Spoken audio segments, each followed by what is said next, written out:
Hello dear student, आज एक और इम्पोर्टेंट सेशन में आप सभी का स्वागत है। तो स्टूडेंट, आज के सेशन में हम बात करेंगे ईवीएस के कुछ मोस्ट इम्पोर्टेंट क्वेश्चन के बारे में, जो कि आपके प्रीवियस ईयर में पूछे गए हैं और कुछ क्वेश्चन ऐसे हैं जिनकी संभावना है कि आपके जो क्वेश्चन पेपर है उसमें पूछ सकते हैं। चलिए फिर शुरू करते हैं वीडियो को और देख लेते हैं पहला क्वेश्चन कौन सा है। तो पहला क्वेश्चन है, निम्नलिखित में से कौन सा पक्षी कैक्टस पौधों के कांटों के बीच में अपना घोंसला बनाता है? ऑप्शन है फाख्ता, दूसरा है वीवर, तीसरा है शकरखोरा और चौथा है कलचुड़ी। तो देखिए, जो क्वेश्चन नंबर पहला है उसका ऑप्शन नंबर ए से हो जाएगा। जो फाख्ता पक्षी होता है वो क्या करता है, कैक्टस के पौधे के कांटों के बीच में अपना घोंसला बनाता है। बात करते हैं जो वीवर चिड़िया है, जो दूसरा हमारा ऑप्शन है, वीवर कहाँ बनाती है। तो देखिए, जो वीवर होता है इसका जो घोंसला होता है वो कैसा होता है, लालटेन की तरह होता है, लालटेन की तरह होता है, लटकता हुआ। और जो पक्षी होता है उसमें जो नर पक्षी होता है वो इस घोंसले को बनाता है और मादा देखती है कौन सा जो है घोंसला अच्छा है, उसमें वो क्या करती है, अंडे देती है। बात करते हैं शकरखोरा के। जो शकरखोरा होता है वो पौधों को तने को छेद करके अपना घोंसला बनाता है। अगला हमारा ऑप्शन है कलचीड़ी। जो कलचीड़ी होती है वो क्या करती है, पत्थरों के बीच में अपना घोंसला बनाती है। इसको भी हम लोग लिख लेते हैं, पत्थरों के बीच में अपना घोंसला बनाती है। देखिए, कुछ और बात करें तो एक आपकी होती है दर्जन चिड़िया, जो कि एग्जाम में काफी बार पूछी जाती है। जो दर्जन चिड़िया होती है वो कहाँ बनाती है, तो वो क्या करती है, पत्तों को सील करके, पत्तों को सील करके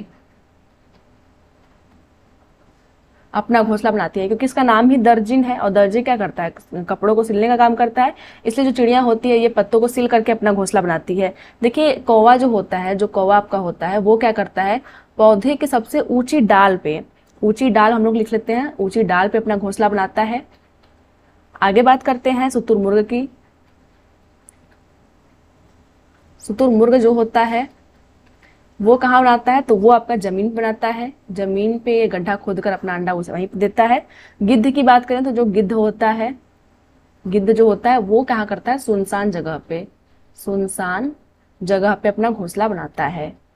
तो ये कुछ पक्षी हैं जिनके घोंसले कहाँ कहाँ बनते हैं, उनके बारे में हम लोग बात किया है। देखिए, जो कौवा होता है सबसे ऊंची डाल पे बनाता है, और जो आपका चील वगैरह होते हैं सबसे ऊंचे पेड़ पे बनाते हैं घोंसला। और आपका एक कोयल जो वर्ड होती है वो क्या करती है, कौवे के जो बनाया गया घोंसला होता है उसमें वो अंडे देती है। तो क्वेश्चन नंबर पहला का ऑप्शन नंबर ए सही हो जाएगा। आगे देख लेते हैं क्वेश्चन नंबर 2। हाउस बोटों की छतों पर लकड़ी की नक्काशी पाई जाती है जिसे खत्म बंद कहते हैं। तो ये बात बिल्कुल सही है। जो हाउस बोट होते हैं उनकी जो छतें होती हैं उस पर लकड़ी की नक्काशी पाई जाती है, जिसके हम लोग क्या बोलते हैं, खत्म बंद बोलते हैं। दूसरा हमारा है जो डोंगा होता है वो नक्काशी रहित हाउस बोट है। तो ये बात भी बिल्कुल सही है। जो डोंगा होता है वो काफी छोटा होता है और वो नक्काशी रहित होता है। तो जो हमारा ऑप्शन नंबर 3 है, उपरोक्त दोनों जो कथन है वो सत्य है। तो ये बात बिल्कुल सही है, जो हमारा ऑप्शन नंबर 3 है वो सही हो जाएगा। देखिए, बात करते हैं अगर डोंगा की, तो जो डोंगा होता है वह स्थानीय लोगों द्वारा ये यूज होता है, जो वहाँ के स्थानीय लोग होते हैं वो यूज करते हैं डोंगा का।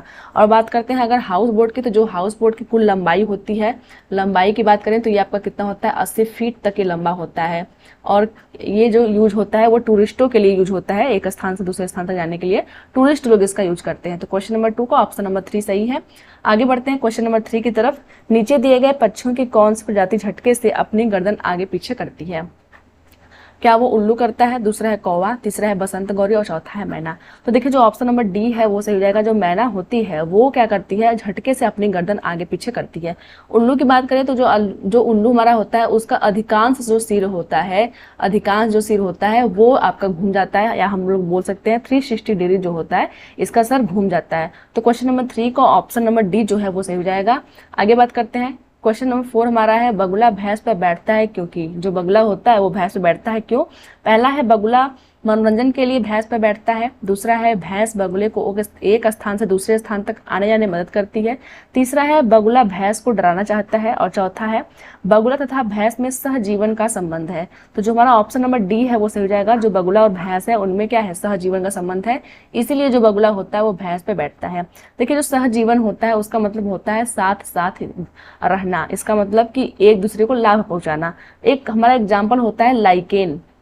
जो लाइकेन होता है उसमें भी दो चीजें होती हैं, एक आपका होता है शैवाल जिसको हम लोग एल्गी बोलते हैं, और एक आपका होता है कवक जिसको हम लोग बोलते हैं फंजाई। कवक, ये क्या होता है, दोनों साथ साथ में रहते हैं। जो शैवाल होता है वो क्या करता है, तो जो शैवाल होता है वो फूड बनाता है, खाना बनाता है, और जो कवक होता है वो प्लेस देता है, मतलब जगह देता है शैवाल को रहने के लिए। तो जो लाइकेन होता है वो शैवाल और कवक का जो है सिम्बायोटिक रिलेशनशिप है, सहजीवन का संबंध है। आगे बढ़ते हैं क्वेश्चन नंबर 5 की तरफ। क्वेश्चन नंबर 5 हमारा है, एक छोटे से पेड़ या झाड़ी की शाखा से लटकने वाला घोंसला बनाने वाला पक्षी कौन सा है। तो हम लोगों ने पढ़ा है जो बीवर पक्षी होती है वो क्या करती है, शाखा या झाड़ी से लटकने वाला घोंसला बनाती है। ऑप्शन नंबर ए हमारा है कौवा, दूसरा है बारबेट, सी है भारतीय रॉबिन और डी है सूर्य पक्षी। तो देखिए इसका ऑप्शन नंबर जो डी है सूर्य पक्षी वो सही हो जाएगा। जो सूर्य पक्षी होता है उसी को हम लोग बोलते हैं वीवर। ऑप्शन नंबर डी जो है वो सही हो जाएगा। ये क्या करता है, पेड़ों से लटकने वाला घोंसला बनाता है। बात करें कौवा की, तो जो कौवा होता है सबसे ऊंची डाल पे अपना घोंसला बनाता है। तो क्वेश्चन नंबर 5 का ऑप्शन नंबर डी सही है। आगे देख लेते हैं क्वेश्चन नंबर 6। असम राज्य में किस प्रकार के घर पाए जाते हैं। पहला हमारा ऑप्शन है बांस और लकड़ी के, दूसरा है पत्थर और लकड़ी के, तीसरा है केवल लकड़ी के और चौथा है बहुमंजिले। तो देखिए जो असम राज्य है वहाँ पे काफी ज्यादा बारिश होती है, इसलिए जो वहाँ के मकान होते हैं वो बांस और लकड़ी के होते हैं। ऑप्शन नंबर ए जो हमारा है वो सही हो जाएगा।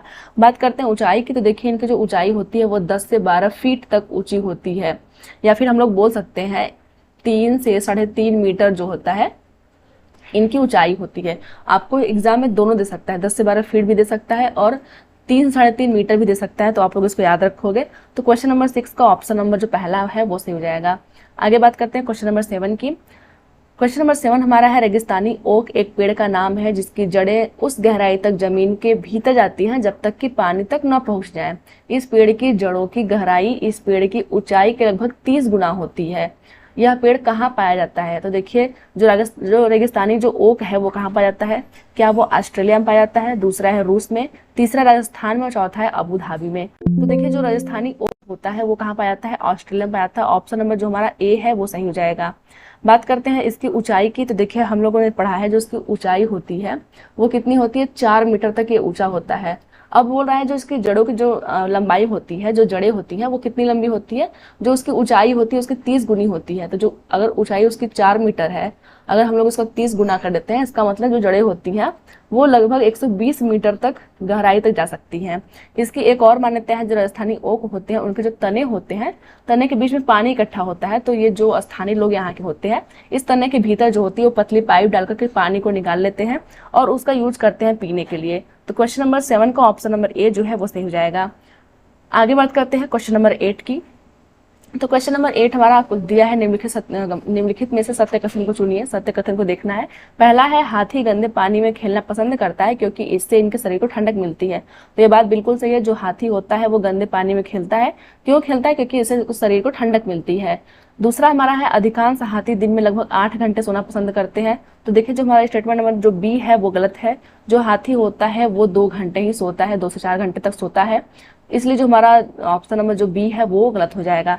तीसरा है, 3 महीने के हाथी के बच्चे का वजन 200 किलोग्राम तक होता है। तो यह बात बिल्कुल सही है, जो 3 महीने का हाथी होता है उनके बच्चे का जो वजन होता है वो 200 किलोग्राम होता है। डी हमारा है, अधिकांश बड़े हाथी दिन में लगभग 100 किलोग्राम पत्ते या झाड़ियां खा लेते हैं। तो यह बात भी बिल्कुल सही है। अब देखिए क्या करता है कि जो स्टेटमेंट होता है उसमें ये जो होता है वो इधर लिख देता है और ये जो होता है उसको इधर लिख देता है। इसका मतलब बोलेगा कि जो 3 महीने का हाथी का जो बच्चा होता है वो 100 किलोग्राम का होता है, और यहाँ पे देगा कि एक बड़ा हाथी दिन में 200 किलोग्राम पत्ते खाता है। तो आप लोग इसको देख लीजिएगा, जो स्टेटमेंट है वो यही सही है। तो जो हमारा ऑप्शन नंबर ए, सी और डी है वो सही हो जाएगा। ऑप्शन नंबर पहला हमारा गलत हो गया, दूसरा हमारा सही है, ए, सी और डी। ऑप्शन नंबर जो हमारा 2 है वो सही हो जाएगा। आगे देख लेते हैं क्वेश्चन नंबर 9। पक्षी अपनी गर्दन बहुत अधिक हिलाते हैं, इसका क्या कारण है। क्या कारण है, पहला हमारा है, पक्षियों की आंखों की पुतली घूम नहीं सकती। दूसरा है, पक्षियों की आंखें छोटी होती हैं। तीसरा है, उनके कान पंखों से ढके हुए होते हैं। चौथा है, वे उड़ सकते हैं। तो देखिए जो पक्षी होते हैं वो अपने गर्दन काफी अधिक हिलाते हैं। क्यों, क्योंकि उनकी जो पुतली होती है वो नहीं घूम सकती। अब जब पुतली नहीं घूमेगी तो वो क्या करेंगे, अपने गर्दन को ही हिला डुला कर इधर उधर देखने की कोशिश करते हैं। तो क्वेश्चन नंबर 9 का ऑप्शन नंबर ए सही हो जाएगा। आगे बात करते हैं क्वेश्चन नंबर 10 की। कुछ जानवर रात में जागते हैं, ये जानवर हर चीज को जिन रंगों में देखते हैं वे हैं। जो जानवर रात में जागते हैं वो जो चीजें होती हैं उसको किस रंग में देखते हैं। पहला हमारा है बैगनी और नीला, दूसरा है काला और सफेद, तीसरा है हरा और पीला, चौथा है लाल और काला। तो देखिए जो रात के जानवर जो जागने वाले होते हैं वो सभी चीजों को काला और सफेद में देखते हैं। ऑप्शन नंबर जो हमारा बी है वो सही हो जाएगा। आगे बात करते हैं क्वेश्चन नंबर 11 की। वह कौन सी पक्षी पेड़ की ऊंची डाल पे अपना घोंसला बनाता है। देखिए यहाँ पे क्या पूछा गया है, ऊंची डाल पे अपना घोंसला बनाता है। क्या वो शकरखुरा करता है, दूसरा है कौवा, तीसरा है कलचीड़ी और चौथा है कोयल। तो देखिए जो कौवा होता है वो क्या करता है, सबसे ऊंची डाल पे अपना घोंसला बनाता है। ऑप्शन नंबर बी जो है हमारा वो सही हो जाएगा। जो शकरखोरा होता है वो क्या करता है, ये आपका तने के बीच में घोंसला बनाता है। कलचीड़ी जो होती है वो पत्थरों के बीच में बनाती है, पत्थरों के बीच बनाती है। जो कोयल होता है वो क्या करती है, कौवे के घोंसले में ही अपना अंडा देती है, कौवे के घोंसले को अपना घोंसला समझ के अंडा देती है और कौवा क्या करता है, उसके बच्चे को पालता है। तो क्वेश्चन नंबर 11 का ऑप्शन नंबर बी से हो जाएगा। आगे बात करते हैं क्वेश्चन नंबर 12। क्वेश्चन नंबर 12 हमारा है कि पसंद नापसंद के बारे में चर्चा करते समय किसी छात्र ने कहा, मुझे और मेरी माँ दोनों को साफ खाना बहुत पसंद है। जब भी हमारी साफ खाने की इच्छा होती है हम पास के किसी होटल में जाकर लिंग हु फेन खाते हैं। यह छात्र कहाँ का हो सकता है।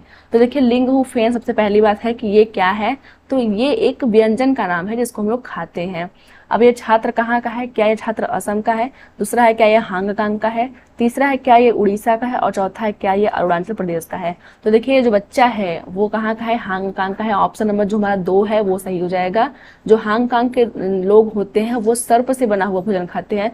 ये जो लिंग हु फेन है वो किससे बना होता है, सांप से बना होता है, इसको खाते हैं। तो क्वेश्चन नंबर 12 का ऑप्शन नंबर बी सही हो जाएगा। आगे बात करते हैं क्वेश्चन नंबर 13। आदिवासी हजारों साल पहले से कांसा की चीजें बनाते आए हैं, आज भी हमारे घरों में कांसा का उपयोग होता है। कांसा के विषय में निम्नलिखित में से सही कथन को चुनिए। तो देखिए जो कांसा होता है वो किससे बना होता है, सबसे पहले हमें ये देखना है। तो पहला हमारा है यह तांबे, जिसको हम लोग कापर बोलते हैं, और टीन का मिश्रण है। दूसरा है यह एल्यूमिनियम और तांबे का मिश्रण है। तीसरा है यह पीतल और तांबे का मिश्रण है। चौथा है यह तांबे, जस्ता और एल्यूमिनियम का मिश्रण है।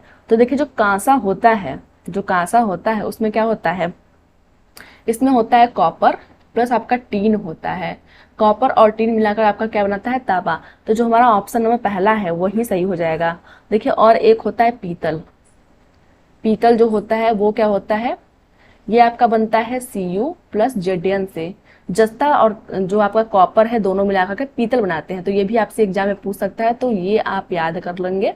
तो कांसा किससे बनता है, CuSn से, जिसको हम लोग टीन बोलते हैं, और पीतल जो होता है वो आपका कॉपर और जिंक से बनता है। तो क्वेश्चन नंबर 13 का ऑप्शन नंबर पहला हमारा सही हो जाएगा। आगे बढ़ते हैं क्वेश्चन नंबर 14 की तरफ। वह कौन सी पक्षी है जो संसार के जो सबसे ऊंचे पेड़ पे अपना घोंसला बनाता है। सबसे ऊंचा पेड़ पूछा गया है। पहला है चील, दूसरा है कौवा, तीसरा है कबूतर और चौथा है कलचिड़ी। तो देखिए जो क्वेश्चन नंबर 14 है उसका ऑप्शन नंबर ए सही हो जाएगा। जो चील होता है वो सबसे ऊंचे पेड़ पे अपना घोंसला बनाता है। यहाँ पे हम लोग लिख देते हैं ऊंचा पेड़, सबसे ऊंचा पेड़ पे,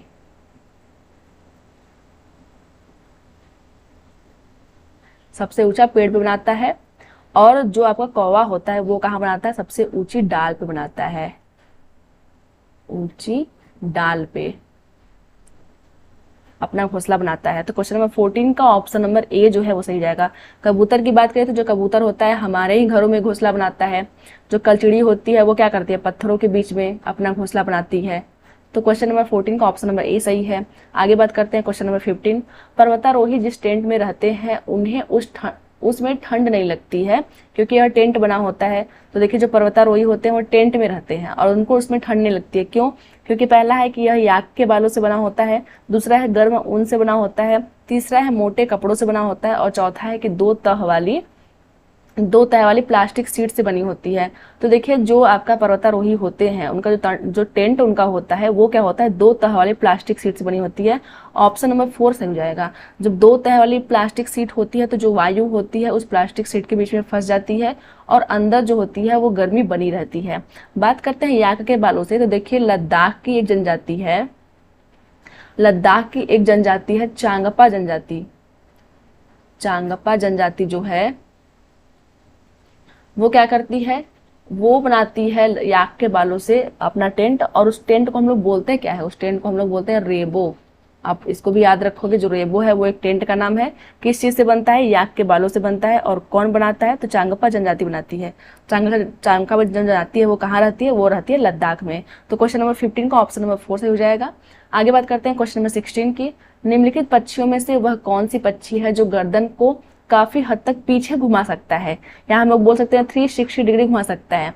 क्या वो मैना है, दूसरा है क्या वो उल्लू है, तीसरा है क्या वो कौवा है, और चौथा है क्या कोयल है। तो देखिए जो उल्लू होता है वो अपने अधिकांश सिर को आगे घुमा लेता है, आगे पीछे कर लेता है, तो इसलिए हमारा जो ऑप्शन नंबर बी है वो सही हो जाएगा।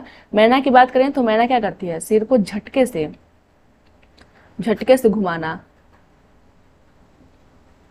जब झटके से घुमाने की बात आएगी तो हम लोग मैना को बोलेंगे, और जब अधिकांश सिर घुमाने की बात आएगी तो हम लोग उल्लू को बोलेंगे। तो क्वेश्चन नंबर 16 का ऑप्शन नंबर जो बी है वो सही हो जाएगा। आगे बात करते हैं क्वेश्चन नंबर 17। रेगिस्तानी ओक एक पेड़ है जो कि पाया जाता है। जो रेगिस्तानी ओक है वो कहाँ पाया जाता है? क्या वो अबू धाबी में पाई जाती है, या ऑस्ट्रेलिया में पाई जाती है, या राजस्थान के रेगिस्तानों में पाई जाती है, या संयुक्त अरब अमीरात के रेगिस्तानों में पाई जाती है? तो देखिए जो रेगिस्तानी ओक है वो ऑस्ट्रेलिया में पाई जाती है। ऑप्शन नंबर जो 2 है हमारा वो सही हो जाएगा। जो ऑस्ट्रेलिया के लोग होते हैं वो क्या करते हैं, रेगिस्तानी ओक का जो पेड़ होता है उसके तने में ये छेद करके पानी निकाल लेते हैं। बात करते हैं राजस्थान के रेगिस्तानों में, तो देखिए यहाँ पे खेजड़ी एक वृक्ष पाया जाता है। खेजड़ी एक वृक्ष पाई जाती है जो कि राजस्थान पाई जाती है। इस वृक्ष की काफ़ी विशेषताएं हैं। विशेषता ये है कि जो इसकी पत्तियां हैं उसको जानवर खाते हैं, जो इसकी छाल है उससे दवाएं बनती है, और जो इसका पेड़ जो तना होता है उनमें कीड़ा नहीं लगता है। तो इससे क्या होता है, फर्नीचरिंग वगैरह होती है। तो जो खेजड़ी है वो काफ़ी इंपॉर्टेंट है। अच्छा देखिए, खेजड़ी से एक आपका आंदोलन भी जुड़ा हुआ है जिसको हम लोग बोलते हैं खेजड़ी बचाओ आंदोलन। उसमें अमृता देवी बिश्नोई थी। कौन था? अमृता देवी। अमृता देवी बिश्नोई थी। वो क्या की थी कि अपने प्राणों की आहुति दे दी थी। बिश्नोई जो थी उन्होंने क्या किया था कि जो खेजड़ी वृक्ष है उसको बचाने के लिए अपने प्राणों की आहुति भी दी थी। तो क्वेश्चन नंबर 70 का ऑप्शन नंबर 2 सही है। आगे है कि क्वेश्चन नंबर 18, कुछ पक्षी हमारी तुलना में 4 गुना अधिक दूरी तक देख सकते हैं। ये पक्षी कौन कौन से हैं? क्या वो पक्षी कबूतर, चील, कौवा है? क्या वो बाज, कबूतर और तोता है? क्या वो चील, बाज और गिद्ध है? क्या वो चील, कौवा और बाज है? तो देखिए जो चील, बाज और गिद्ध होते हैं, ऑप्शन नंबर सी जो होता है वो जो है हम लोगों से 4 गुना अधिक तक देख सकते हैं। ये चीज हम लोग याद रखेंगे। देखिए कुछ जो जंतु होते हैं जैसे आपका शेर हो गया, चीता हो गया, ये लोग क्या करते हैं, हमसे 6 गुना अधिक दूरी देखते हैं। तो हम लोग इसको भी याद रखेंगे। तो जो क्वेश्चन नंबर 18 है उसका ऑप्शन नंबर सी सही हो जाएगा। आगे बात करते हैं क्वेश्चन नंबर 19 की। घटपर्णी पौधे नेपंथीज के बारे में दिया गया है। नेपंथीज के बारे में कुछ जो है करेक्टर दिए गए हैं। पहला है नेपंथीज का जो मुख होता है छोटी छोटी कंटियों से ढका होता है। तो ये बात बिल्कुल सही है। जो नेपंथीज होता है उसका जो मुख होता है वो क्या होता है, छोटी छोटी कांटों कंटियों से ढका होता है। देखिए नेपंथीज जो है उसका स्ट्रक्चर कुछ इस प्रकार से होता है, घड़े के आकार का वो होता है, इस प्रकार से ये होता है। तो यहाँ क्या होता है, छोटी छोटी कंटियां होती है, इस प्रकार से इसका जो मुख होता है वो ढका हुआ होता है। दूसरा है यह भारत में नहीं पाया जाता है। तो ये गलत है, दूसरा ऑप्शन हमारा गलत है। यह भारत के मेघालय रीजन में पाया जाता है। मेघालय में पाया जाता है। तीसरा हमारा है मेढकों, कीड़े मकोड़ों और चूहों को चालाकी से फंसाकर खाया जाता है। तो ये बात भी बिल्कुल सही है। जो घटपड़ी पौधा होता है वो मेढकों, कीड़ों मकोड़ों और चूहों को चालाकी से फंसाकर खाया जाता है। चौथा है कि कीड़े मकोड़ों को आकर्षित करने के लिए उच्च तारत्व की ध्वनि निकालता है। तो देखिए यहाँ पे दिया है ध्वनि निकालता है, जबकि ये क्या करता है, खुशबू निकालता है। ऑप्शन नंबर जो हमारा डी है वो भी गलत हो जाएगा। ये क्या करता है, कीड़े मकोड़ों को आकर्षित करने के लिए कुछ सुगंधित जो है मटेरियल निकालता है जिससे जो कीड़े मकोड़े होते हैं वो आकर्षित हो जाते हैं। तो क्वेश्चन नंबर 90 का बी और डी दोनों गलत है। आगे बढ़ते हैं क्वेश्चन नंबर 20। निम्नलिखित में से लेह और लद्दाख के मकानों की विशेषताएं चुनिए। ऐसा कौन सा विशेषता है, देखते हैं। पहला है कि पेड़ के तनों से बनी लकड़ी की ढालू छतें होती हैं। दूसरा है निचली मंजिल में कोई खिड़की नहीं होती है। तीसरा है पत्थर, मिट्टी और चूने से बनी मोटी दीवारें होती हैं। चौथा है कि लकड़ी के फर्श होते हैं। तो देखिए जो आपका लद्दाख के जो घर होते हैं उनकी जो छतें होती हैं वो ढालू नहीं होती है, हमें ये याद रखना है। हमारा जो स्टेटमेंट नंबर पहला है वो गलत हो जाएगा। जो उनकी छतें होती है, लद्दाख के जो घरे की जो विशेषताएं होती है, जो उनकी छतें होती हैं वो समतल होती है। समतल जो होती है इस पे क्या करते हैं वो लोग, अपनी जो खाने पीने की चीजें हैं उसको सुखाते हैं। ठंडियों में जो होती है ये सुखाते हैं उसको। तो क्वेश्चन नंबर जो हमारा ए है वो गलत हो जाएगा। इस प्रकार से जहां जहां हमारा ए रहेगा वो गलत हो जाएगा। इसमें भी ए है और इसमें भी है। हमारा ऑप्शन नंबर जो 2 है वो सही हो जाएगा। बी, सी और डी जो है वो सही है। आगे बढ़ते हैं क्वेश्चन नंबर 21। क्वेश्चन नंबर 21 हमारा है निम्नलिखित में से हमारे देश के किस राज्य के अधिकतर लोग नारियल के तेल में पकी हुई समुद्री मछली खाना पसंद करते हैं? क्या वो बिहार के लोग हैं, मिजोरम के लोग हैं, गोवा के लोग हैं या फिर जम्मू कश्मीर के लोग हैं? देखिए जो नारियल होता है वो हमारे देश में कोस्टल इलाके में होता है, तटीय इलाकों में होता है। तो जरूरी है कि जो राज्य होगा वो तटीय इलाकों में पाया जाने वाला ही होगा। तो इनमें से कौन सा ऐसा राज्य है? देखिए जो गोवा है वो क्या है, तटवर्ती जो राज्य है। ऑप्शन नंबर जो हमारा 3 है वो सही हो जाएगा। बात करें, देखिए यहाँ पे क्या है, नारियल का तेल है, नारियल का तेल, और उसमें हम लोग क्या कर रहे हैं, मछली पका रहे हैं। बात करते हैं अगर जम्मू कश्मीर में, तो जम्मू कश्मीर में सरसों का तेल, सरसों का तेल में पकी हुई मछली खाते हैं। तो जब सरसों के तेल में पकी हुई जब मछली की बात करेगा तो हम लोग बोलेंगे जम्मू कश्मीर, और जब नारियल के तेल में तली हुई मछली की बात करेगा तो हम लोग बोलेंगे गोवा। तो क्वेश्चन नंबर 21 का ऑप्शन नंबर 3 सही है। आगे बात करते हैं क्वेश्चन नंबर 22। ग्रामीण क्षेत्रों में गाय के गोबर से घरों की दीवारों और फर्श को लीपा जाता है, क्योंकि हम लोग क्यों लीपते हैं? पहला हमारा है चिकना और साफ बनाने के लिए, दूसरा है खुरदरा बनाकर घर्षण बढ़ाने के लिए, तीसरा है फर्श को प्राकृतिक रंग देने के लिए, और चौथा है कीड़ों को दूर रखने के लिए। तो देखिए जो बेस्ट ऑप्शन है वो ऑप्शन नंबर 4 हमारा है। जो घरों की जो लिपाई होती है वो क्यों होती है? कीड़ों को दूर रखने के लिए होती है। तो क्वेश्चन नंबर 22 का ऑप्शन नंबर 4 सही है। आगे बढ़ जाते हैं क्वेश्चन नंबर 23। नीचे दिए गए पैराग्राफ को पढ़िए जिसे गांव के एक छात्र ने अपने घर के विषय में लिखा है। क्या लिखा गया है? मैं गांव से आया हूं और हमारे गांव में अत्यधिक वर्षा होती है, इसलिए हमारे जो घर होते हैं धरती से लगभग 10 से 12 फीट या 3 से 3.5 मीटर ऊंचे बने होते हैं। उन्हें मजबूत बांस के खंभों पे बनाया जाता है। ये घर अंदर से भी लकड़ी के बने होते हैं। यह गांव होना चाहिए। जो लड़का हमारा है वो क्या कर रहा है? जहाँ बारिश अधिक होती है वहां से बिलोंग कर रहा है। जो घर है वो 10 से 12 फुट ऊंचे हैं। तो हमने कहाँ का पढ़ा था? क्या तमिलनाडु का ऐसा घर होता है? क्या उत्तराखंड में ऐसा होता है? क्या आंध्र प्रदेश में ऐसा होता है? या फिर असम में ऐसा होता है? तो देखिए ये जो घर की विशेषता है वो कहाँ की है? असम के। ऑप्शन नंबर जो हमारा 4 है वो सही हो जाएगा। ये जो लड़का है वो कहाँ का है? असम का है। आगे बात करते हैं क्वेश्चन नंबर 24। खेजड़ली का वृक्ष पाया जाता है, जो खेजड़ी का जो वृक्ष होता है वो कहाँ पाया जाता है? ऑप्शन नंबर हमारा ए राजस्थान, दूसरा है मध्य प्रदेश, तीसरा है पंजाब और चौथा है उत्तर प्रदेश। देखिए जो वृक्ष है वो राजस्थान का वृक्ष है। ऑप्शन नंबर जो पहला हमारा है वो सही हो जाएगा। इसकी मैंने विशेषताएं आपको बताई कि जो ये जो वृक्ष होता है उसके जो पत्ते होते हैं वो क्या करते हैं? जानवर खाते हैं। इसकी छाया, ये जो पेड़ है काफी छायादार होता है, इसकी छाया में बच्चे खेलते हैं। और जो इसका तना होता है उसमें कीड़े नहीं लगते हैं, तो ये फर्नीचरिंग वगैरह के लिए काम आता है। इसकी जो छाल होती है उससे दवाई बनती है। तो क्वेश्चन नंबर 24 का ऑप्शन नंबर ए सही है। आगे बात करते हैं क्वेश्चन नंबर 25। हमारे देश के नीचे दिए गए किस भाग में खाने की चीजें जैसे टैपियोका और नारियल को लोग अपने घर के आंगन में ही उगाते हैं और उन्हें इनसे बने खाने का स्वाद बहुत अच्छा लगता है? तो जो कौन सा राज्य हो सकता है? क्या वो गोवा है, दूसरा क्या वो केरल है, तीसरा आंध्र प्रदेश है, चौथा असम है? तो देखिए जो ये राज्य है वो कहाँ का है? केरल का है। ऑप्शन नंबर जो 2 हमारा है वो सही हो जाएगा। जो टैपियोका है वो केरल की विशेषता है। केरल में लोग क्या करते हैं? टैपियोका और नारियल को अपने आंगन में ही उगा लेते हैं। इसलिए क्वेश्चन नंबर 25 का ऑप्शन नंबर 2 सही हो जाएगा। क्वेश्चन नंबर 26 है, नीचे दिए गए विवरण को पढ़िए और उस पशु को पहचानिए। ये किसी पशु के बारे में बात कर रहा है। तो पहला हमारा है कि यह भालू जैसा दिखता है परंतु भालू नहीं है। यह दिन में लगभग 17 घंटे वृक्षों की शाखाओं से उल्टे लटक कर सोता है। यह जिस वृक्ष पर रहता है उसी वृक्ष की पत्तियां खाता है। यह लगभग 40 वर्षों तक जीवित रहता है। यह कौन सा जानवर हो सकता है? क्या वो लंगूर है, दूसरा है पैंडा, तीसरा चिंपैंजी और चौथा है स्लाथ? तो देखिए जो स्लाथ होता है, ऑप्शन नंबर जो हमारा डी है वो सही हो जाएगा। जो स्लाथ होता है वो क्या करता है? पेड़ों पे उल्टा लटक कर सोता है। कितने घंटे सोता है? 17 घंटे सोता है। और जो इसकी जीवन काल होती है वो कितने वर्षों की होती है? 40 वर्षों की होती है। इसलिए जो हमारा ऑप्शन नंबर डी है वो सही हो जाएगा। आगे बात करते हैं क्वेश्चन नंबर 27। तमिलनाडु के निकटवर्ती राज्य हैं। तमिलनाडु के निकटवर्ती राज्य कौन कौन से हैं? देखिए जो एक क्वेश्चन होता है वो मैप से पूछता है, तो आप लोग मैप भी तैयार करके जाएंगे। सबसे पहले हम लोग खोज लेते हैं तमिलनाडु कहाँ पे है। तो देखिए मैप में जो तमिलनाडु है वो आपका मिल जाएगा यहाँ पे। ये रहा आपका तमिलनाडु। तमिलनाडु राज्य आपका यहाँ पे है। अब बोल रहा है कि इसके जो निकटवर्ती राज्य हैं कौन कौन से हैं। तो देखिए यहाँ पे एक है आपका आंध्र प्रदेश, दूसरा आपका है कर्नाटका और तीसरा आपका है केरल। केरल आपका यहाँ पे है। तो आंध्र प्रदेश, ओडिशा, कर्नाटक पूछा है। तो देखिए उड़ीसा क्या है? यहाँ पे पड़ जाएगा आपका उड़ीसा। ये रहा आपका उड़ीसा राज्य।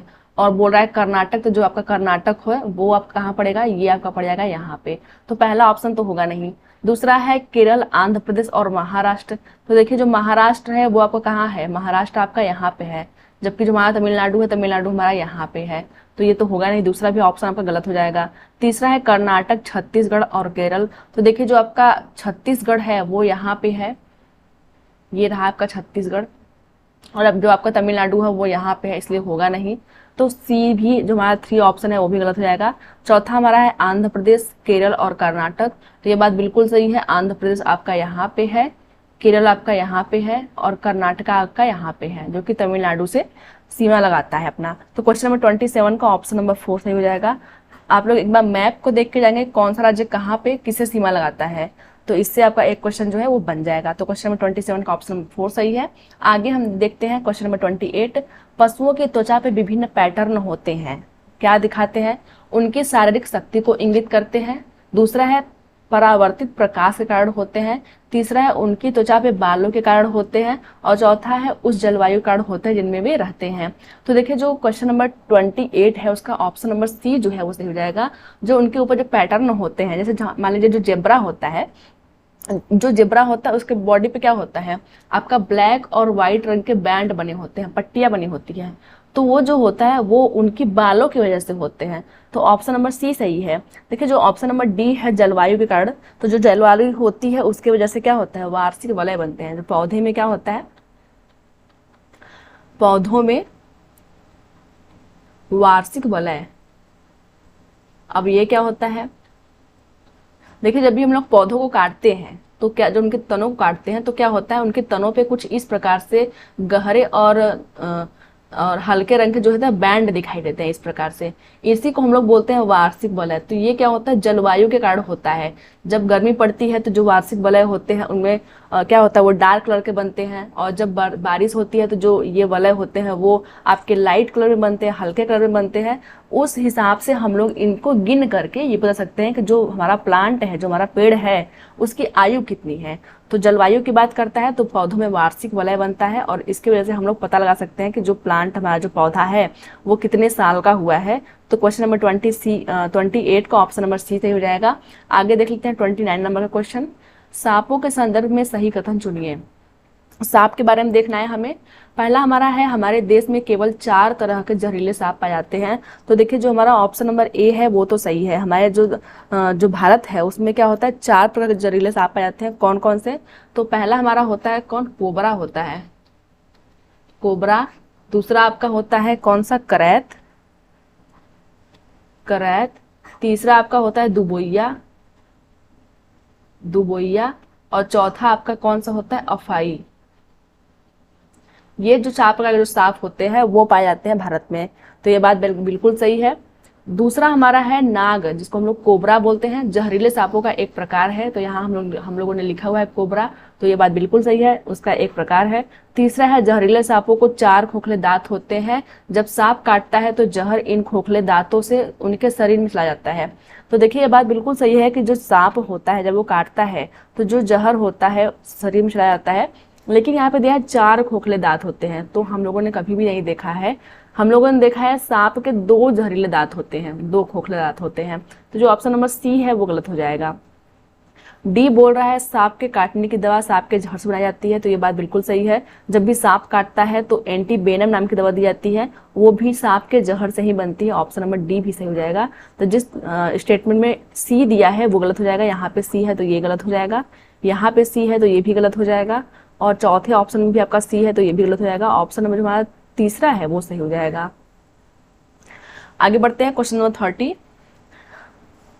30 नंबर क्वेश्चन कर रहा है, निम्न में से किसके फूल और फल खाए जाते हैं? ऐसा कौन सा प्लांट है जिसके फूल और फल दोनों खाते हैं? पहला है प्याज, दूसरा है मूली, तीसरा है केला और चौथा है मेथी। तो देखिए जो केला है उसका फूल और फल दोनों खाते हैं। ऑप्शन नंबर 3 हमारा सही हो जाएगा। प्याज की बात करें तो जो प्याज होता है हम लोग उसका कौन सा भाग खाते हैं? तो हम लोग उसका तना खाते हैं, और क्या खाते हैं, पत्ती भी खाते हैं, तना और पत्ती खाते हैं। मूली की बात करें तो जो मूली होता है उसका हम लोग जड़ खाते हैं, जो मूली होता है वो जड़ होता है, और क्या खाते हैं, पत्ती भी खाते हैं। हमारा चौथा ऑप्शन है मेथी। तो जो मेथी होता है उसका हम लोग क्या खाते हैं, पत्ती खाते हैं, और क्या खाते हैं, बीज खाते हैं। देखिए जो एग्जाम है ना उसमें पूछता है कि कोई प्लांट दे देगा और पूछेगा इसका कौन सा पार्ट खाते हैं, तो हमें याद रहना चाहिए कौन कौन सा पार्ट खाते हैं। और अधिकतर क्या करता है, मूली, गाजर, प्याज, लहसुन, इसी सब में वो कंफ्यूज करता है। तो क्वेश्चन नंबर 30 का ऑप्शन नंबर जो हमारा 3 है वो सही हो जाएगा। आगे बढ़ते हैं क्वेश्चन नंबर 31। कौन सा सांप घोंसला बनाकर रहता है? क्या अजगर के बारे में बात कर रहा है, क्या किंग कोबरा के बारे में, करैत है या फिर दुबोइया है? तो देखिए सांप जो है घोंसला जो बना कर रहता है वो है king cobra, option number B सही हो जाएगा। इसका ऑप्शन नंबर बी सही हो जाएगा। जो करैत और जो दुबैया है वो क्या है, जहरीले सांपों का एक प्रकार है। तो क्वेश्चन नंबर 31 का ऑप्शन नंबर जो बी है वो सही हो जाएगा। आगे बात करते हैं क्वेश्चन नंबर 32। खाद्य संरक्षण के लिए निम्नलिखित में से कौन सा जोड़ा ठीक नहीं है। क्या आलू को हम लोग चिप्स बना के रखते हैं, तो ये बात बिल्कुल सही है। आलू को अगर हम लोग चिप्स के रूप में बना दें तो वो हम लोग कई दिनों तक रख सकते हैं, तो ऑप्शन नंबर पहला तो हमारा सही है। दूसरा है दूध का पनीर बनाकर, अब दूध का पनीर बनाकर हम लोग अधिक दिन तक नहीं रख सकते हैं, इसलिए जो हमारा ऑप्शन नंबर बी है वही सही हो जाएगा, क्योंकि यहाँ पूछा है कौन सा जोड़ा सही नहीं है। तीसरा है सेब का हम लोग जैम बनाते हैं, तो ये बात भी बिल्कुल सही है, अगर सेब का हम लोग जैम बनाते हैं तो बहुत दिन तक रख सकते हैं। चौथा है कच्चा आम से अचार बनाना, तो ये भी बात बिल्कुल सही है, कच्चा आम से अचार बनाकर हम लोग कई दिन तक इसको रख सकते हैं। तो क्वेश्चन नंबर 32 का ऑप्शन नंबर जो हमारा 2 है वो सही हो जाएगा। आगे बात करते हैं क्वेश्चन नंबर 33। बाघ अंधेरे में मनुष्य की तुलना में कितना अधिक देख सकता है, कि बाघ जो होता है क्या वो 5 गुना अधिक देख सकता है, 6 गुना अधिक देख सकता है, 10 गुना अधिक देख सकता है, फिर 4 गुना अधिक देख सकता है। तो देखिए बाघों के बारे में बात करें तो जो बाघ होते हैं वो मनुष्य की तुलना में 6 गुना अधिक तक देख लेते हैं, ऑप्शन नंबर जो हमारा बी है वो सही हो जाएगा। 4 गुना की बात करें तो जो गिद्ध होता है, गिद्ध जो होता है और बाज जो होता है, बाज, ये सब क्या करते हैं, ये हम लोगों से 4 गुना तक अधिक देख लेते हैं। चील भी लिख लेते हैं हम लोग, जो चील होता है वो भी क्या करता है, हम लोग से 4 गुना तक अधिक देख लेता है। तो क्वेश्चन नंबर 33 का ऑप्शन नंबर जो बी है वो सही हो जाएगा। आगे बढ़ते हैं क्वेश्चन नंबर 34। जब कोई सपेरा अपने वाद्य बीन को बजाता है तो सांप उसकी ध्वनि पे अपने सिर को इधर उधर घुमाता है, आपके विचार में सांप वाद्य यंत्र के प्रति अनुक्रिया कैसे कर रहा है। ठीक है, तो पहला हमारा ऑप्शन है उस वाद्य यंत्र द्वारा उत्पन्न कंपनों के प्रति अनुक्रिया करके, दूसरा है उस वाद्य यंत्र को सूंघकर, तीसरा है उस वाद्य यंत्र की ध्वनि को सुनकर, चौथा है उस वाद्य यंत्र की गति को देखकर। तो देखिए जब भी जो सांप है, जब भी जो आपका बीन है, बीन के जब ध्वनि पर अनुक्रिया करता है तो वो क्या करता है, कंपनों के प्रति अनुक्रिया करता है, ऑप्शन नंबर जो हमारा ए है वो सही हो जाएगा। आगे बात करते हैं क्वेश्चन नंबर 35। क्वेश्चन नंबर 35 हमारा है कि स्लॉथ की औसत आयु कितनी होती है। देखिए स्लॉथ के बारे में हम लोगों ने पढ़ा था, जो स्लॉथ होता है वो क्या करता है, 17 घंटे तो जो है पेड़ से उल्टा लटक के सोता है, हम लोगों ने ये भी पढ़ा था। तो यहाँ पे पूछा है कि उसकी औसतन आयु कितनी है, क्या वो 40 वर्ष तक होता है, क्या वो 50 वर्ष तक है, 20 वर्ष तक है या फिर 70 वर्ष तक है। तो देखिए जो स्लॉथ होता है उसकी जो औसत आयु होती है वो 40 वर्ष तक होती है। अच्छा, जो स्लॉथ होता है वो पेड़ों से लटक कर तो सोता ही है, साथ में ये क्या है, अच्छा तैराक भी है, यह तैरता भी है। तो क्वेश्चन नंबर 35 का ऑप्शन नंबर ए सही हो जाएगा। आगे देख लेते हैं क्वेश्चन नंबर 36। घरों की नीचे दी गई विशेषताओं पर विचार कीजिए।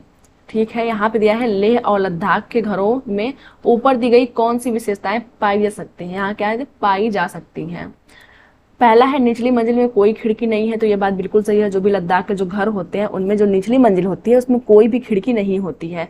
दूसरा है कि पेड़ और तनों की लकड़ी से बनी ढालू छतें होती हैं, तो देखिए मैंने बताया कि जो छतें होती है वो क्या होती है, समतल होती है, इस प्रकार से होती है, और ये क्या करते हैं, अपनी चीजों को यहाँ पे सुखाते हैं। यहाँ पे ढालू देने का मतलब ये है कि ढालू छतें इस प्रकार होती है। और कुछ बच्चे सोचेंगे कि यहाँ जो लद्दाख लद्दाख में क्या होती है, बर्फ पड़ती है, तो छतें इस प्रकार से होती होंगी, ढालू छतें होती होंगी ताकि जो बर्फ है वो इस पर से सरक जाए। लेकिन हम लोग याद रखेंगे कि जो ढालू छतें हैं वो आपके असम के घरों की विशेषताएं हैं।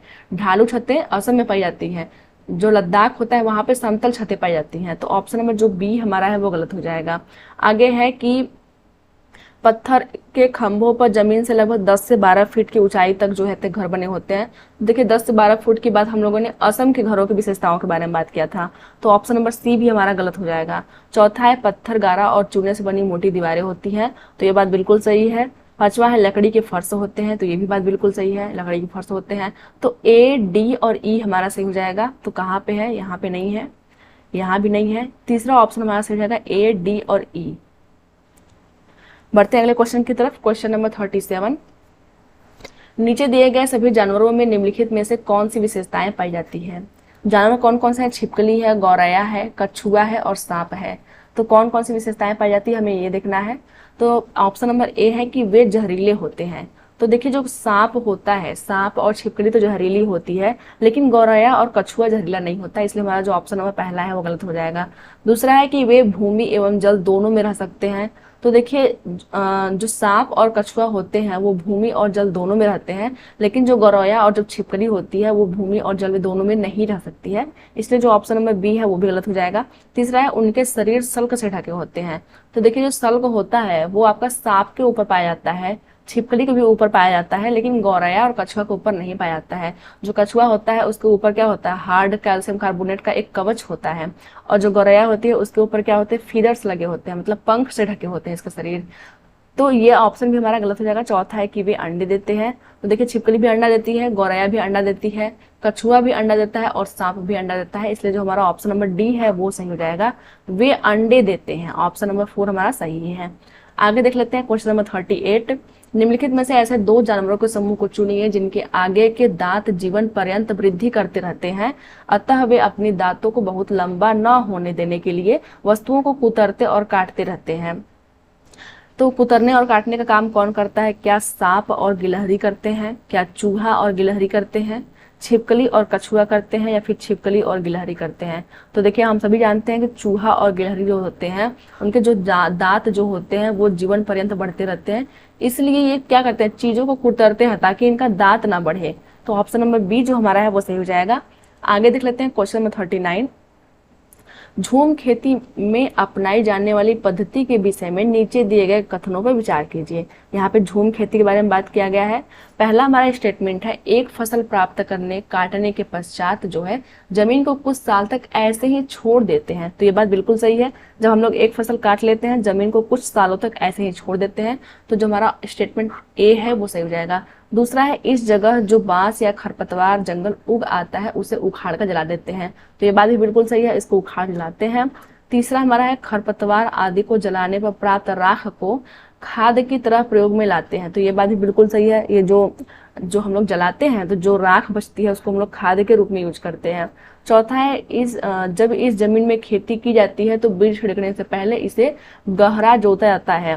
तो देखिए सब ठीक है, लेकिन यहाँ पे दिया है गहरा वर्ड, जबकि यहाँ जो झूम खेती होती है उसमें क्या होता है, हल्की फुल्की खुदाई होती है। तो ऑप्शन नंबर जो हमारा डी है वो गलत हो जाएगा। तो कौन सा गलत है?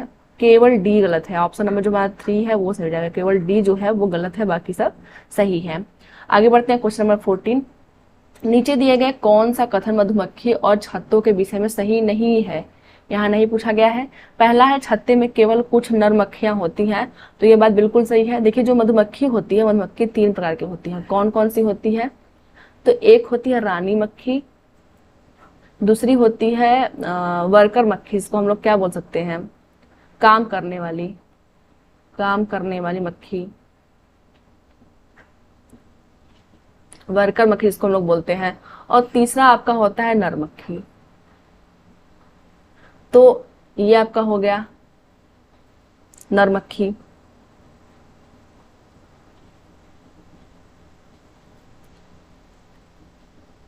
तो देखिए यहाँ पे पूछा है कि छत्ते में कुछ ही नर मक्खी होते हैं, तो ये बात बिल्कुल सही है कि जो छत्ता होता है उसमें कुछ ही नर मक्खियां होती है।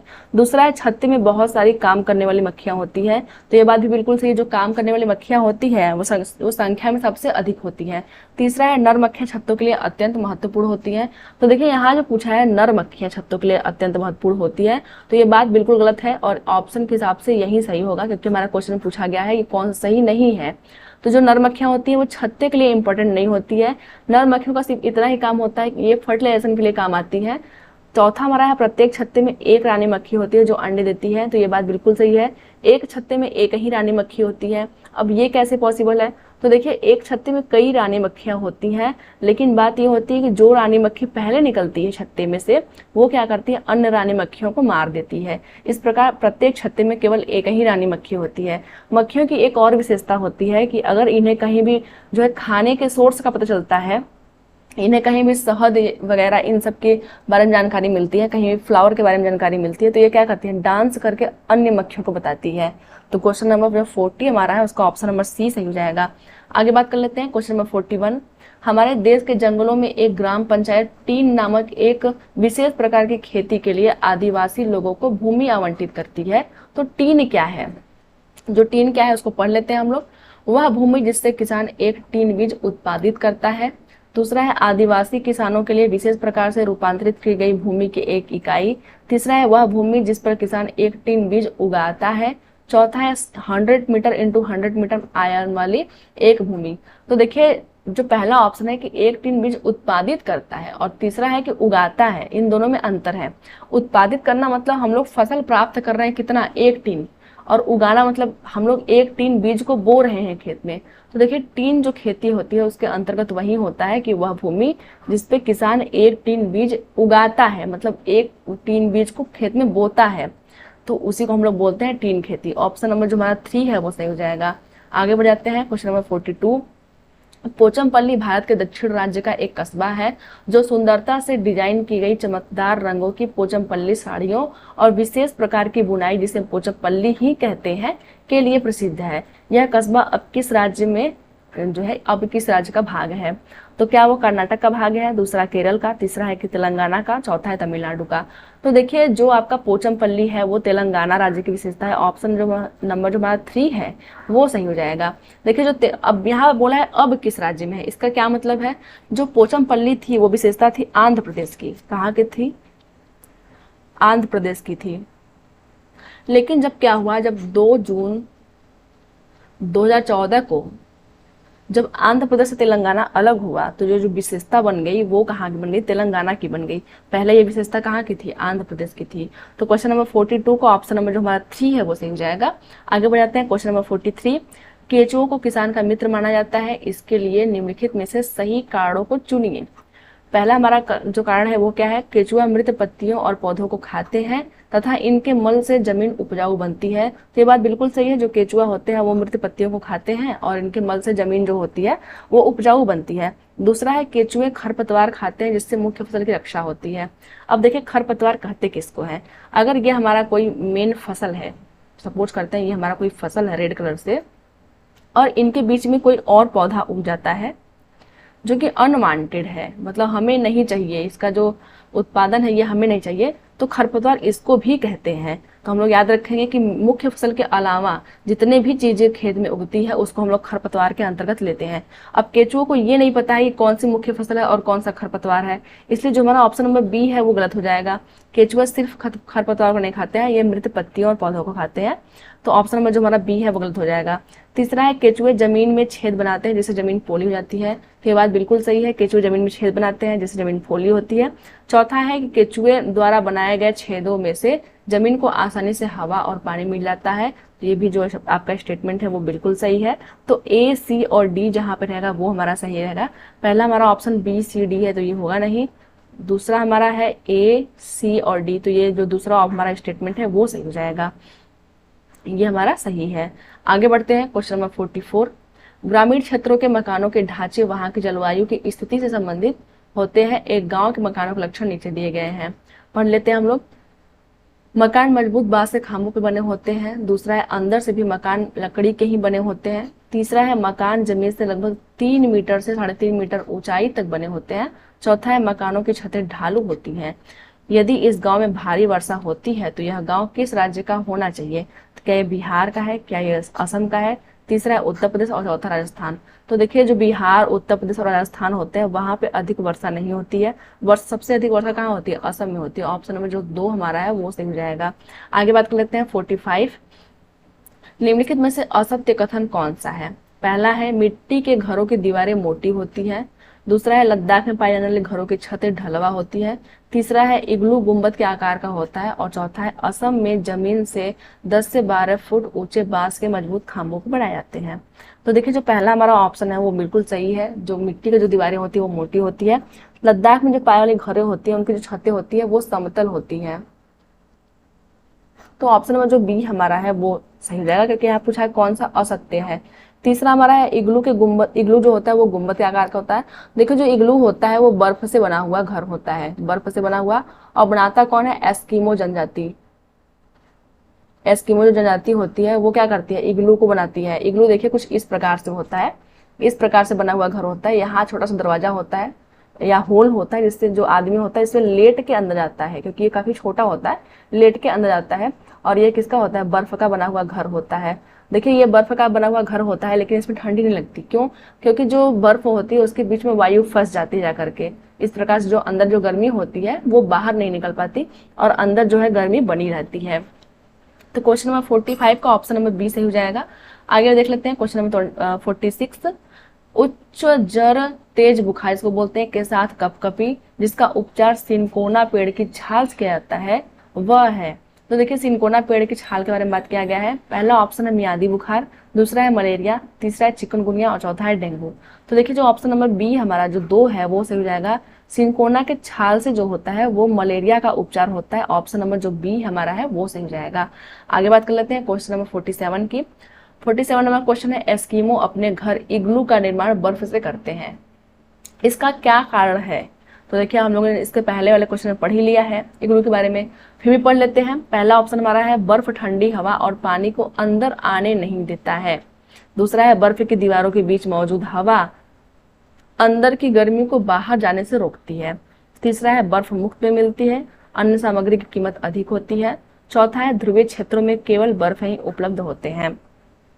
तो देखिए जो हमने बताया कि जो आपके बर्फ की जो दीवारें होती हैं वो क्या होती है कि उसमें जो मौजूद हवा होती है अंदर की गर्मी को बाहर जाने से रोकती है, इसलिए जो हमारा ऑप्शन नंबर जो 2 है वो सही हो जाएगा। आगे बढ़ जाते हैं क्वेश्चन नंबर 48। निम्नलिखित में पक्षियों में से सबसे बड़ा घोंसला किस पक्षी का होता है? देखिए सबसे बड़ा घोंसला बनाने का मतलब है पक्षी भी बड़ा होगा, तभी तो वो अपना घोंसला बड़ा बना रहा है। पहला हमारा है चील, दूसरा है कौवा, तीसरा है मैना और चौथा है कबूतर। अब आप बताओ कि इसमें से सबसे बड़ा कौन सा पक्षी हो सकता है? तो सबसे बड़ा पक्षी कौन सा है? चील है, ऑप्शन नंबर ए। तो ऑप्शन नंबर ए ही सही हो जाएगा। जो चील होता है सबसे बड़ा घोंसला बनाता है। कौवा क्या करता है? कौवा सबसे ऊंची डाल पे अपना घोंसला बनाता है। और जो मैना और कबूतर होते हैं वो क्या करते हैं, हमारे घरों में ही घोंसला बना लेते हैं। तो क्वेश्चन नंबर 48 का ऑप्शन नंबर ए सही हो जाएगा। आगे देख लेते हैं 49 नंबर का क्वेश्चन। यदि आप रेलगाड़ी द्वारा अहमदाबाद गुजरात जाएं तो आपको रेलवे स्टेशन पे अधिकतर बेचने वाले खाने की कौन सी चीजें बेचते मिलेंगे? तो आपको कहाँ जाना है? अहमदाबाद जाना है। तो कौन सी चीजें बेचते मिलेंगे? क्या वो ढोकला चटनी और नींबू वाले चावल बेचते मिलेंगे? क्या वो छोले भटूरे और लस्सी दिखेंगे बेचते हुए? तीसरा है इडली चटनी और वड़ा चटनी। चौथा है पूरी साग तथा ठंडा दूध है। तो देखिए अगर हम लोग अहमदाबाद जाते हैं तो जो बेचने वाले हैं वो ढोकला चटनी और लेमन राइस बेचेंगे। ऑप्शन नंबर ए जो हमारा है वो सही हो जाएगा। आगे बात कर लेते हैं क्वेश्चन नंबर 15 की। क्वेश्चन नंबर 15 हमारा है हरी पत्तेदार सब्जियों गुड़ आंवला आदि में कौन सा खनिज पदार्थ प्रचुर मात्रा में पाया जाता है? क्या आयोडीन पाया जाता है? दूसरा है कैल्शियम, तीसरा है लौह और चौथा है सोडियम। तो देखिए हरे पत्तेदार सब्जियों की बात करें, गुड़ की बात करें और आंवला इत्यादि की बात करें तो हमेशा हम लोग लौह तत्वों पे टिक करेंगे। ऑप्शन नंबर जो हमारा 3 है वो सही हो जाएगा। बात करते हैं आयोडीन की। तो देखिए जो आयोडीन होता है वो क्या होता है, गैस के फॉर्म में होता है और समुद्र से प्राप्त होता है। कैल्शियम की बात करें तो जो कैल्शियम होता है वो हमें दूध से प्राप्त होता है। तो क्वेश्चन नंबर 15 का ऑप्शन नंबर जो 3 हमारा है वो सही हो जाएगा। आगे देख लेते हैं क्वेश्चन नंबर 51। रेफ्रिजरेटर में खाने की चीजें जो होती है लंबे समय तक खराब नहीं होती, क्योंकि क्यों ऐसा होता है? पहला है कि इसका तापमान कम होता है जिससे खाने पीने की चीजों की नमी बढ़ जाती है। दूसरा है इसका तापमान कम होता है जिससे खाने पीने की चीजों की नमी कम हो जाती है। तीसरा है इसका तापमान कम होता है जिससे जीवाणु रोगाणु निष्क्रिय हो जाते हैं। चौथा है इसका तापमान कम होता है जिससे जीवाणु रोगाणु नष्ट हो जाते हैं। तो देखिए जीवाणु रोगाणु नष्ट नहीं हो सकते हैं तापमान कितना भी कम हो। जो ऑप्शन नंबर जो हमारा 3 है कि वो निष्क्रिय हो जाते हैं तो ये सही है। जो रेफ्रिजरेटर होता है उसमें जो चीजें होती हैं उसको रखने से क्या होता है, जो जीवाणु और विषाणु जो होते हैं वो निष्क्रिय हो जाते हैं। इसलिए जो हमारा ऑप्शन नंबर 3 है वो सही हो जाएगा। आगे है 52 नंबर क्वेश्चन। निम्नलिखित में से कौन सा पोषक तत्व प्रदान नहीं करता किंतु फिर भी हमारे भोजन का अभिन्न घटक है? ऐसा कौन सा है जो हमें पोषक तत्व तो प्रदान नहीं करता है लेकिन फिर भी अभिन्न घटक है? क्या वो प्रोटीन है? दूसरा क्या वो विटामिन है? तीसरा है क्या वो जल है? चौथा है क्या वो रुक्षांश है? तो जो ऑप्शन नंबर जो 4 हमारा है वो सही हो जाएगा। जो रुक्षांश होता है यह हमारे भोजन का अभिन्न घटक नहीं है, फिर भी हमारे लिए जरूरी है। क्यों जरूरी है? देखिए जो रुक्षांश होता है वो क्या करता है, जितने भी वेस्ट मटेरियल होते हैं, जो जितने भी अपचा भोजन होता है वो हमारे बॉडी से निकालने में हेल्प करते हैं। बात करें प्रोटीन की तो देखिए जो प्रोटीन होता है उसको हम लोग क्या बोलते हैं, ये हमारे क्या करता है, मांसपेशियों का विकास करता है। मांसपेशियों का ये क्या करता है, विकास करता है। प्रोटीन जो होता है। विटामिन की बात करें तो जो विटामिन होता है रोगों से बचाता है, रोगों से बचाता है, रोगों से रक्षा करता है। जल की बात करें तो देखिए जितनी भी क्रियाएं होती है बॉडी में हमारे, उसके लिए जो जल है वो काफी इंपॉर्टेंट है। तो क्वेश्चन नंबर 52 का ऑप्शन नंबर 4 से हो जाएगा। आगे बात कर लेते हैं क्वेश्चन नंबर 53। रोनाल्ड रास किससे संबंधित है? जो रोनाल्ड रास है एक वैज्ञानिक का नाम है, किससे संबंधित है? क्या वो दूध का पाश्चुरीकरण की खोज किए थे, या फिर चेचक के टीके का खोज किए थे, पोलियो का टीके की खोज किए थे, या फिर मलेरिया परजीवी की खोज किए थे? तो देखिए जो रोनाल्ड रास है वो क्या किए थे? मलेरिया परजीवी की खोज किए थे। ऑप्शन नंबर जो हमारा 4 है वो सही हो जाएगा। बात करते हैं दूध का पाश्चुरीकरण, इसका खोज किसने किया था? तो इसका खोज किया था लुई पाश्चर ने। लुई पाश्चर एक साइंटिस्ट थे जिन्होंने पाश्चुरीकरण का जो है खोज किया था। बात करते हैं चेचक के टीके की। तो देखिए जो चेचक के टीके का खोज हुआ था उसको किसने किया था? एडवर्ड जेनर ने किया था। किसने किया था? जेनर ने किया था। पोलियो के टीके की खोज किसने किया था? तो इसको किया था साल्क नामक साइंटिस्ट ने। साल्क नामक साइंटिस्ट ने क्या किया था? पोलियो के टीके की खोज किया था। तो क्वेश्चन नंबर 53 का ऑप्शन नंबर जो 4 है वो सही हो जाएगा। आगे देख लेते हैं क्वेश्चन नंबर 54। अचार रखने से पूर्व कांच के जार एवं बोतलों में नमी हटाने के लिए हम क्या करते हैं? पहला है साबुन से अच्छी तरह धोया जाता है, दूसरा है धूप में अच्छी तरह सुखाया जाता है, तीसरा है अच्छी तरह से गर्म किया जाता है, और चौथा है अच्छी तरह से पोंछा जाता है। तो देखिए जो अचार जब भी हम लोग रखते हैं तो उसके पहले हम लोग क्या करते हैं? धूप में अच्छी तरह से बर्तन को धुल के सुखाते हैं। तो ऑप्शन नंबर जो हमारा 2 है वो सही हो जाएगा। धूप में अच्छी तरीके से क्या करते हैं? सुखाते हैं। तो 54 का ऑप्शन नंबर 2 सही है। आगे देख लेते हैं 55। आलू प्याज लहसुन को सुरक्षित रखने का सबसे उत्तम तरीका कौन सा है? तो क्या हम रेफ्रिजरेटर में रखते हैं, दूसरा है कपड़े में बांध कर रखना, तीसरा है नमी रहित खुली जगह पर रखना, और चौथा है सुखाकर एवं भून कर रखना।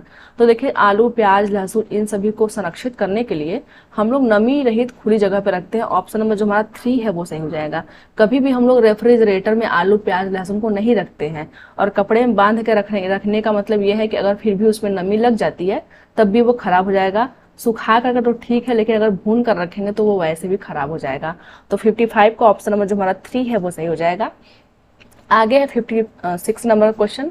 निम्नलिखित में से कौन सा परीक्षण HIV से प्रत्यक्ष संबंधित है? पहला है बिडाल, दूसरा है MP, तीसरा है ESR, और चौथा है एलिसा। तो देखिए HIV की बात करें तो जो एलिसा टेस्ट होता है वो HIV के लिए होता है। ऑप्शन नंबर जो 4 हमारा है वो सही हो जाएगा। जब भी HIV टेस्ट हम लोग करवाते हैं तो लोग क्या करते हैं? एलिसा टेस्ट करते हैं। अच्छा जो विडाल जो टेस्ट है वो किसके लिए करते हैं? तो विडाल टेस्ट किसके लिए होता है? टाइफाइड के लिए। टाइफाइड के लिए क्या होता है? विडाल टेस्ट किया जाता है। तो क्वेश्चन नंबर 56 का ऑप्शन नंबर 4 सही हो जाएगा। आगे देख लेते हैं 57 नंबर क्वेश्चन। भारत में पल्स पोलियो टीकाकरण कार्यक्रम अब कब आरंभ किया गया था? क्या वो 1985 में आरंभ किया गया था, 2005 में किया गया था, या फिर 1995 में किया गया था, या फिर 1990 में किया गया था? तो देखिए जो पल्स पोलियो टीकाकरण जो कार्यक्रम था उसको 1995 में शुरू किया गया था। ऑप्शन नंबर जो हमारा 3 है वो सही हो जाएगा। 1995 में पल्स पोलियो टीकाकरण अभियान को शुरू किया गया था।